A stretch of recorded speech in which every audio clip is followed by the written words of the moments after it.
majanga. Naona kamfanya kabisa ili muda kasi ni kasi tu. Tayari. Semaji, habari za wakati huu, lakini pia tuambie hali ya hewa hapa nchini Morocco. Kikosi kimewasili jana. Taarifa wa Tanzania na mashabiki wa Simba kile ambacho kinaendelea mpaka hivi sasa na kuelekea katika mchezo wa finali raundi ya kwanza dhidi ya RS Berkane. Tunamshukuru Mwenyezi Mungu. Kila kitu kinakwenda vizuri kwa upande wetu hapa katika jiji la Casablanca, Morocco.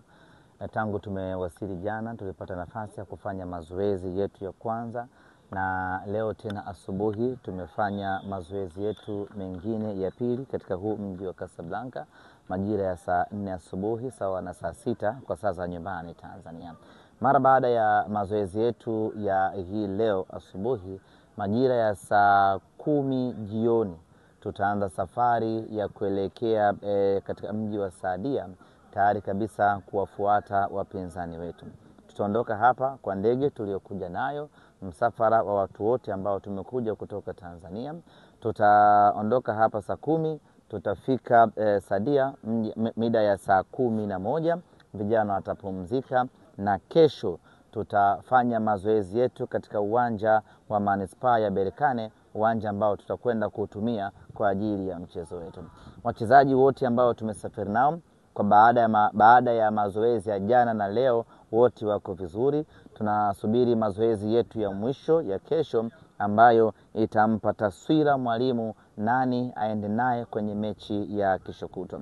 Mwalimu ametumia program ya jana na leo kutengeneza mipango ya kimbinu na kiufundi kuelekea katika mchezo huu, na ndio maana mnaona hata ninyi waandishi ambao mmekuja kutoka Tanzania, mwalimu hakutaka kuwapa nafasi ya kuhudhuria mazoezi yake ili yeye atengeneze mpango kazi wake wa kiufundi na kimbinu kuelekea katika mchezo huu. Kimsingi na kifupi ni kwamba maandalizi yetu yanakwenda vizuri. Mpaka hivi sasa tuko salama sana. Hatujapata changamoto ya aina yoyote ile hadi kufika hii leo.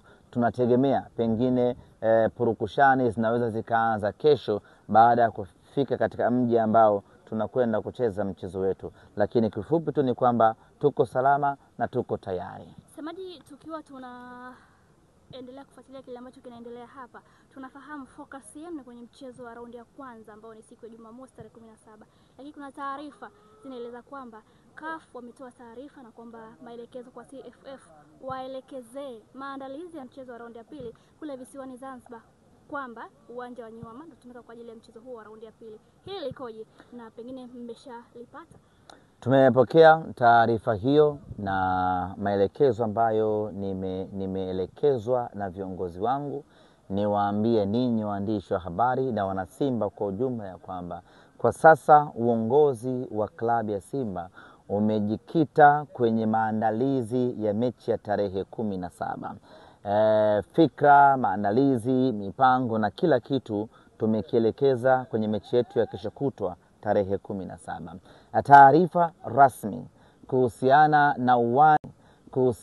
na uwanja wa mechi yetu ya tarehe 25 tutaitoa punde tu mara baada ya mechi yetu ya tarehe 17. Maana yake ni kwamba wanasimba hivi sasa wajikite kwenye kuelekea mechi yetu ya tarehe 17. Tujikite maandalizi ya tarehe 17. Tukishamaliza maandalizi hayo, tukishamaliza mchezo huo, tutakuja kuwaambia mustakabali wa mechi yetu ya tarehe 25. Lakini kwa sasa wanasimba wote waendelee na maandalizi ya taarifa ya awali, kwa maana tiketi waendelee na mpango huo. Wale wa mikoani waendelee na mpango wa kuja Dar es Salaam mpaka pale tutakapotoa taarifa nyingine ambayo itakuwa taarifa rasmi mara baada ya mchezo wetu wa tarehe 17. Semaji, hongera sana kwa Simba Sports Club kwa hiki ambacho wamekifanya. Kwa sasa hivi tunapozungumzia michuano ya Confederation ni Tanzania Simba Sports Club na RS Berkane kutoka Morocco. Hii ni Washamaliza